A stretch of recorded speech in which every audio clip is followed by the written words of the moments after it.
Le Real Madrid, les gars, place Erling Haaland sur sa liste peut-être de joueurs qui pourraient débarquer au club à une condition, les gars. Ce serait que Vini, bien sûr, parte. Et on sait que Vini, les gars, a des chances vraiment de partir. S'il fait une saison moyenne, les gars, je pense que le Real Madrid le vendra lui aussi. Voudra partir lors de l'été 2026. Et en cas de départ de Vini, l'objectif sera de recruter Erling Haaland. Des nouvelles également concernant Rodrigo. On a l'impression que Rodrigo avec Ancelotti, ça se passe très bien et tant mieux. Ces derniers mois au Real Madrid, Ancelotti a été d'un grand soutien pour Rodrigo après qu'il ait traversé une période difficile de sa vie. Rodrigo est ravi de l'avoir comme entraîneur au Brésil. Ils ont une relation incroyable, même si on sait que sur la fin de carrière d'entraîneur d'Ancelotti du côté du Real, c'était compliqué entre les deux. Mais maintenant, ça va beaucoup mieux. Des nouvelles également concernant le jeune Endrick, un joueur qui joue très peu. Du côté du Real, on apprend aujourd'hui que Xabi Alonso a dit à Endrick qu'il lui serait compliqué d'avoir du temps de jeu régulier cette saison, mais il a décidé quand même de rester car il veut réussir au Real Madrid. Après, on en reparlera en janvier. Je pense le mieux pour lui, bien sûr, c'est un prêt. Et on finit, les gars, avec ce joueur. C'est le numéro 9 de l'Espagne. Il joue du côté du Real. Vous connaissez tous son père. C'est Marcelo, son père. Marcelo était défenseur gauche. Il jouait pour le Brésil. Donc, son fils Enzo Alves, il joue déjà pour l'Espagne et il est attaquant. Et voilà, attaquant capitaine, les gars. Un joueur qu'on pourra certainement voir très prochainement dans les catégories peut-être B, du Real Madrid et peut-être en équipe première, bien sûr, parce qu'il est quand même impressionnant. Les gars, les dernières heures pour le Real Madrid ont été terribles, les gars, avec tout d'abord la blessure de Franco Mastantuono. On apprend, c'est officiel, Mastantuono se reposera pendant cette trêve internationale en raison d'une surcharge musculaire. Il est blessé, donc du coup, il n'a pas joué avec le match avec l'Argentine la nuit dernière. Il ne jouera pas non plus le prochain match pour lui. Retour déjà du côté de Madrid. Et à noter la blessure également de Kylian Mbappé. C'est quand même deux attaquants, deux titulaires sur les derniers matchs. Mbappé, Franco Mastantuono. Donc Mbappé, buteur et passeur d'hier lors du match contre l'Azerbaïdjan. Mais Mbappé, les gars, s'est blessé à la cheville droite. Et du coup, lui aussi, il passera des tests, bien sûr, là, aujourd'hui ou peut-être demain, à Valdebebas, au centre d'entraînement du Real, pour voir, bien sûr, la gravité de sa blessure. Du côté de la sélection brésilienne, le Brésilien s'est imposé 5-0 contre la Corée du Sud à Séoul. Et les Brésiliens du Real ont été plutôt bons, même très bons. Rodrigo, auteur d'un doublé, Vini Junior, buteur et passeur D. Et à noter que Rodrigo, ça va lui faire beaucoup de bien, donc auteur d'un doublé, est élu homme du match lors de cette rencontre contre la Corée du Sud. Et vu qu'on parle du Brésil, on va parler bien sûr d'Ancelotti, ancien coach du Real, maintenant coach de la Seleção. On apprend aujourd'hui que le Brésil veut déjà renouveler le contrat d'Ancelotti jusqu'en 2030. Polémique au sein du Real Madrid à cause du briseur de collectif Mobutu. Les Brésiliens en ont marre de garder leur bouche fermée et se sont exprimés après avoir fessé la Corée du Sud. Rodrigo, on sait même plus c'est quoi son poste. Carlo Ancelotti m'a fait jouer à un poste où j'ai beaucoup joué au Real Madrid. Avec Vini, ça marche vraiment bien, on s'entend à chaque fois. Et à ce qui paraît, Ancelotti le sait mieux que quiconque. Et moi, je pense bien avoir des souvenirs. Mister Carleto le mettait sur le banc et même quand il faisait un meilleur match que les autres en attaque, c'était toujours lui le premier à sortir. Vinicius lui aussi a eu son mot à dire. Carlo Ancelotti a toujours été le meilleur entraîneur que j'ai jamais eu. C'est celui qui m'a donné le plus confiance, celui avec qui j'ai le mieux joué. Rodrigo et Vinicius, le message il est clair. Les deux veulent recommencer à danser de la samba sur le terrain. Mais depuis que le kick s'est arrivé, tout s'est arrêté. Du jour au lendemain, Rodrigo a perdu de tout son éclat. Vinicius a été obligé de contacter des Brésiliennes pour essayer de retrouver son joga bonito. Finalement, on se retrouve dans quel genre de situation avec Mobutu? Mbappé bouffe tellement l'énergie de tout le monde en attaque. Les Brésiliens, ils arrivent même plus à danser sur le terrain. Dans les commentaires de la déclaration de Rodrigo, certains pensent que c'est des pics envers Xabi Alonso. Et Rodrigo, c'est quand la dernière fois qu'il a joué numéro 10 à Madrid.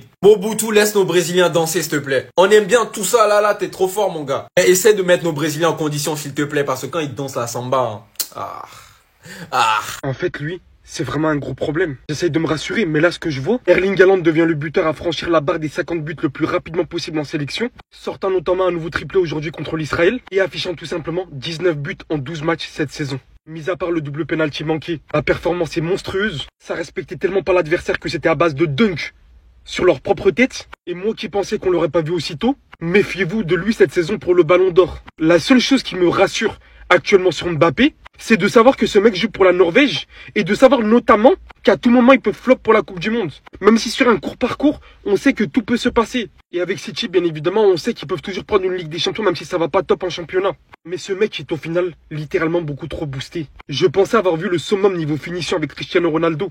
Mais la capacité de but qu'il nous prouve de saison en saison, la fin, la manière dont il est chirurgical. Je n'avais pas employé la phrase. C'est pas lui qui suit les records, c'est les records qui lui suivent depuis Ronaldo. Là, je peux vous dire qu'effectivement, les records suivent Haaland.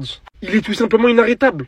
Il est tout simplement beaucoup trop fort. Mauvaise nouvelle pour Hendrik les amis, Xabi Alonso a pris sa décision. Cependant les amis, comme vous pouvez le voir, on n'est pas les seuls dans la merde. Dani Olmo s'est blessé à l'entraînement avec l'équipe d'Espagne. Et on nous dit que le milieu offensif du FC Barcelone a quitté l'entraînement au bout de 15 minutes après avoir ressenti une douleur au mollet. C'est l'entraîneur lui-même qui a divulgué l'information. Toujours avec l'entraîneur de l'équipe d'Espagne, en conférence de presse, il a également parlé d'Ansu Fati, lui qui est actuellement en pleine forme du côté de Monaco. Voici les propos de l'entraîneur. Il dit: Ansu Fati fait partie des joueurs que nous surveillons avant ce rassemblement. Le journaliste pose la question: est-ce que Ansu Fati pourrait rejoindre la sélection après la blessure de Dani Olmo? L'entraîneur répond: est-ce qu'il peut revenir après la blessure de Dani Olmo? Nous suivons tous les joueurs susceptibles d'intégrer la sélection. Il a marqué 5 ou 6 buts et nous gardons un œil sur lui. Je ne peux pas vous confirmer qu'il remplacera un joueur absent. Ansu Fati figure bien évidemment sur nos radars et il est intéressant. Son retour en forme est une excellente nouvelle pour la sélection. Ce qui est bien, c'est qu'il ne descend pas comme il a descendu Carreras. Encore une fois, quand c'est un joueur du Barça, il est plus doux. On enchaîne avec Enzo Alves les amis, le fils de Marcelo. Et comme vous pouvez le voir, c'est actuellement le capitaine des U17 de l'équipe d'Espagne. Après les infos, le gamin serait vraiment boosté. Et en parlant de gamin les amis, nous allons parler de notre cher Hendrik. D'après les infos, Xabi Alonso a informé Hendrik qu'il serait compliqué d'obtenir du temps de jeu régulier cette saison.